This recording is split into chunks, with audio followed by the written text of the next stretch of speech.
Here's something most people don't realize. The timing and physiological state in which you talk to yourself matters just as much, if not more, than the content of what you say.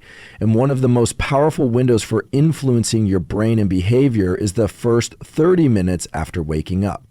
Why? Because your brain is in a unique neurochemical state, specifically a transitional phase from sleep to wakefulness where levels of cortisol, epinephrine, and acetylcholine begin to rise. These neuromodulators heighten alertness, increase plasticity, and make your neural circuits more malleable.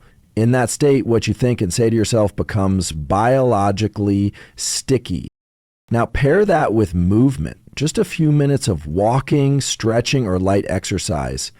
That physical activity increases blood flow, raises body temperature, and accelerates the transition into a high for functioning cognitive state. Importantly, it also activates the release of dopamine and norepinephrine, two neurochemicals critical for focus, motivation, and learning. Your visual system, vestibular system, and motor systems all feed signals to the brain that say, we're awake, we're engaged, and we're ready to adapt. This state is the ideal moment to inject deliberate, structured self-talk. Let's say you begin your day with 5 minutes of walking outside and repeat to yourself, today I move with energy and focus. I act with intention. I respond, not react. You're not just psyching yourself up, you're creating a neural context. You're providing your brain with high relevance, high salience language while in a chemically receptive state.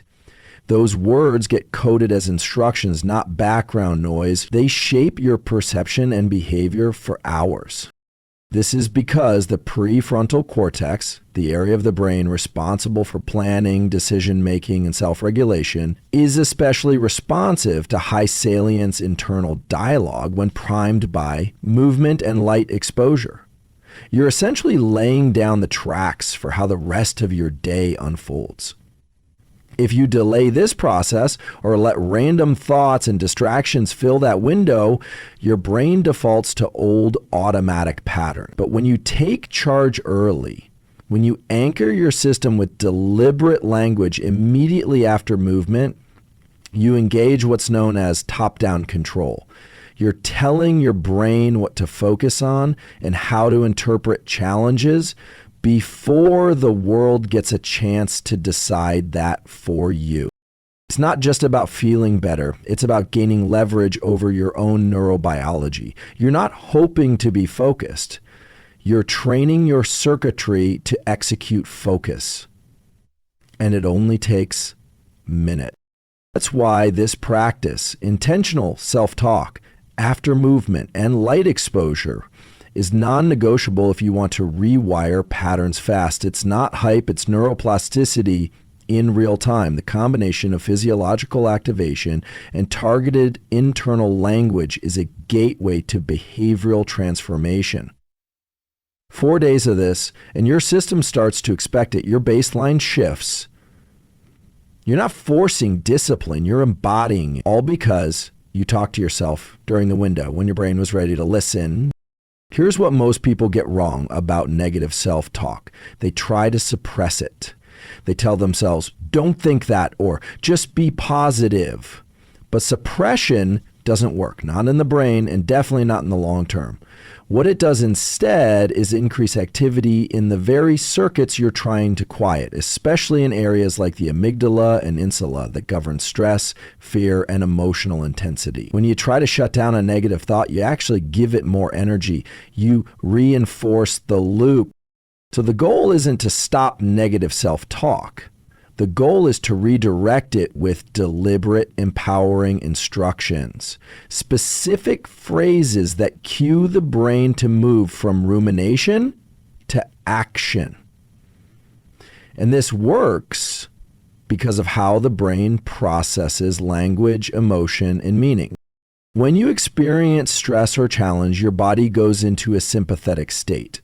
Heart rate increases, breathing shifts, cortisol levels rise. This physiological response triggers automatic thoughts. This is too much, or I can't handle this, or I'm not good enough. These aren't random, they're pattern-based outputs from previous experience. But, and this is crucial, your prefrontal cortex can intervene. It can reshape how that input is interpreted if it's given precise, structured language to work with. For example, instead of trying to silence the thought, "I'm overwhelmed," you redirect it with something like, "This level of discomfort means I'm pushing the boundary where growth happens." Or instead of, "I can't handle this," you shift to, "This is my system getting stronger. I stay in it one breath at a time." These aren't just feel-good phrases. They are action-oriented interpretations that engage the prefrontal cortex and downregulate limbic reactivity. What you're doing here is called cognitive recontextualization. You're not arguing with the emotion, you're reframing its meaning. And biologically, that changes everything. It moves activity from reactive centers in the brain to regulatory ones. It shifts you from being consumed by stress to using stress as information. This is how you train resilience, not by avoiding the signal, but by learning to assign it new value through language. The key is specificity. Vague affirmations don't engage these systems effectively. Saying, "I'm okay," or "everything is fine," doesn't carry the same neural weight as "this resistance means adaptation. I trust my capacity to respond under pressure." The more precise the language, the more influence it has over your emotional and physiological state. Do this consistently, especially in moments of challenge, and your brain begins to automate it. It starts to default to empowered framing without effort. Over just a few days, you'll notice your reactions changing, your self-colloque becoming more constructive, not because you're trying harder, but because you've trained your system to respond differently. Negative self-talk isn't the problem. Untrained self-talk is. And when you learn to redirect that internal voice with precision and intention, you stop fighting your mind and start leading it. The brain doesn't respond to wishful thinking. It responds to clarity, precision, actionable language. When it comes to self-talk, what you say to yourself during stress, effort, or transition, vague affirmations like "I am enough" or "everything will work out" might feel comforting in the moment, but they have almost no lasting neurological impact. Why? Because they lack specificity. They don't activate the neural circuits responsible for behavior execution, decision-making, or task engagement. The brain is fundamentally an action-oriented system. Its job is to assess internal and external inputs and generate output, thoughts, movements, emotions, or states of readiness. So when you feed it language, it's not evaluating whether that language is positive or negative. It's asking one question: what do you want me to do with this? When you give your brain a clear, specific, action-based phrase like "I am staying focused for the next 10 minutes" or "I can handle discomfort while I finish this task," you trigger the engagement of prefrontal circuits that govern intention, motor planning, and attention. You're not just saying words, you're giving your brain a command structure. These phrases act like instructions to direct the body and mind in real time. Compare that to a vague affirmation. Say something like, "I believe in myself." And what happens? Not much, unless it's tied to a concrete behavior or memory.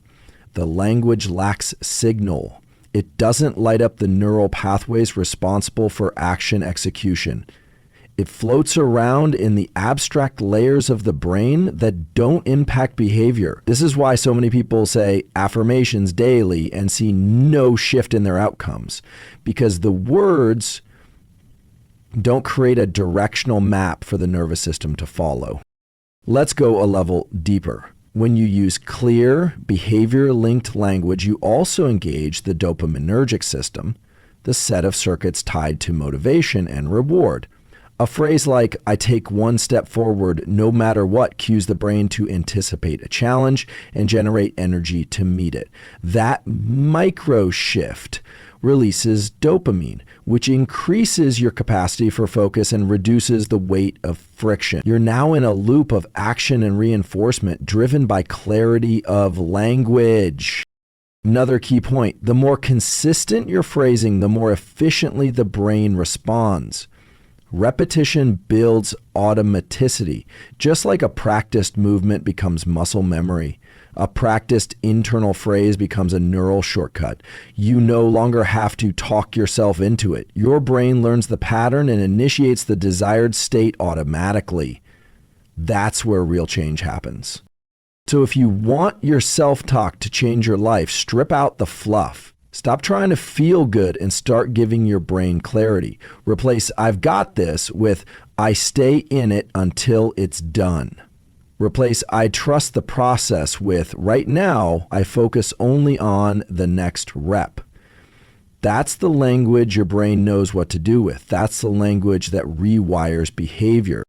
Your attention is trainable. It's not fixed, it's not a personality trait, and it's not something only a few people are born with. It's a system. A collection of neural circuits that can be strengthened or weakened depending on how you use it. And one of the most powerful ways to train this system is through repeated, intentional language. Here's how it works. When you speak to yourself in deliberate phrases, especially ones tied to a specific goal or moment, you engage the prefrontal cortex, the area of the brain responsible for focus, planning, and top-down control. But it's not a one-time switch. This region gets stronger with repetition, just like a muscle. Each time you use intentional language, something like stay with the task, or this is where my focus sharpens, you're reinforcing the neural pathway that filters distractions and locks attention on a target. You might think you're just talking to yourself, but what you're really doing is shaping the filters of your awareness. Your brain is constantly processing billions of bits of sensory and emotional data, but it only lets a tiny fraction into conscious awareness. Repeated internal language serves as a kind of selective spotlight. It tells your brain, this is what matters right now. And the more often you repeat that instruction, the more efficient the spotlight becomes. Now let's bring in internal state awareness. When you're under pressure or experiencing fatigue, your ability to track your own mental and emotional states can get disrupted. You lose touch with signals like, I'm about to burn out, or I'm shifting into frustration, because the stress response overrides self-monitoring. But when you build the habit of using intentional phrases like, slow the breath, stay grounded, or this stress is feedback, not failure, you maintain a line of communication between your cognitive control centers and your interoceptive system. That's the network in your brain that maps what's happening inside your body. The result? You begin to catch shifts in mood, energy, and focus earlier. You sense distraction before it fully pulls you off course. You notice rising anxiety before it takes over. That's not magic. It's increased interoceptive accuracy. And it happens because intentional self-talk trains your brain to check in, not check out. There's also a neurochemical component. Every time you direct attention deliberately, especially with repeated cues, you modulate levels of acetylcholine, a key neuromodulator tied to focus and learning. The presence of acetylcholine sharpens neural signaling in the cortex, allowing you to filter noise from signal more effectively. Think of it like tightening the lens of a camera. Repeated language is what turns the dial. So if you want better focus, don't just try to concentrate harder.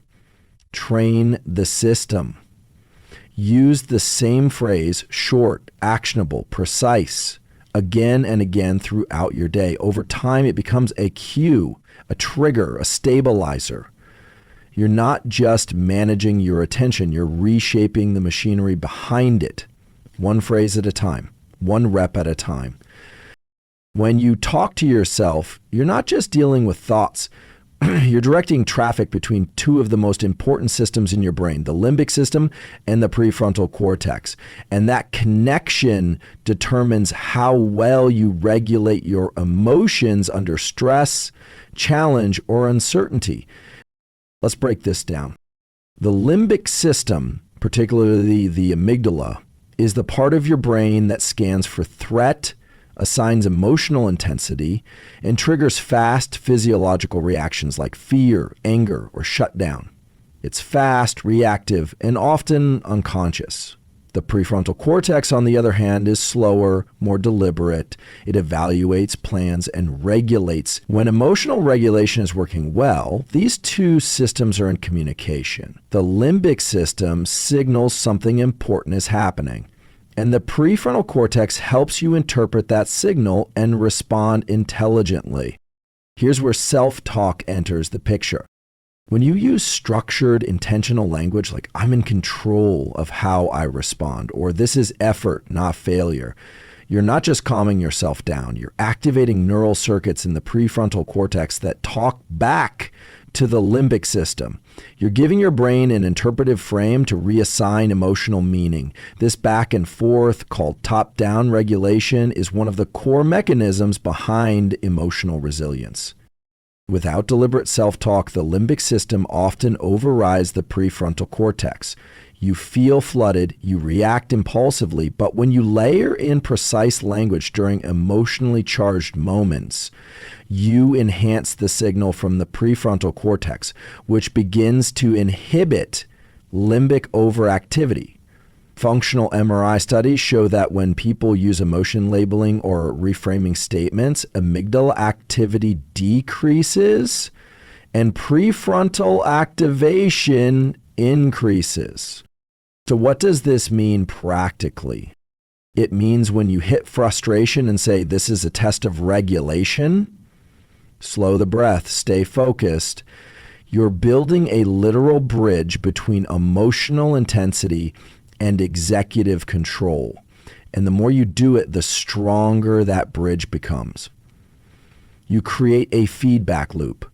Emotion triggers language. Language activates regulation. Regulation reshapes emotional output. It also changes the internal chemistry. When you regulate with self-talk, you decrease cortisol release and modulate autonomic nervous system activity. Heart rate variability improves, breathing slows, and those physiological changes reinforce the psychological shift.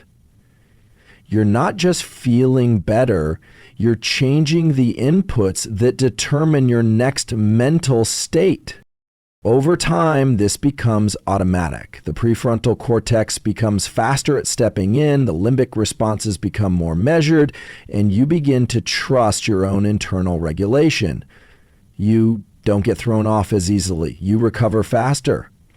That's not because you're avoiding emotion.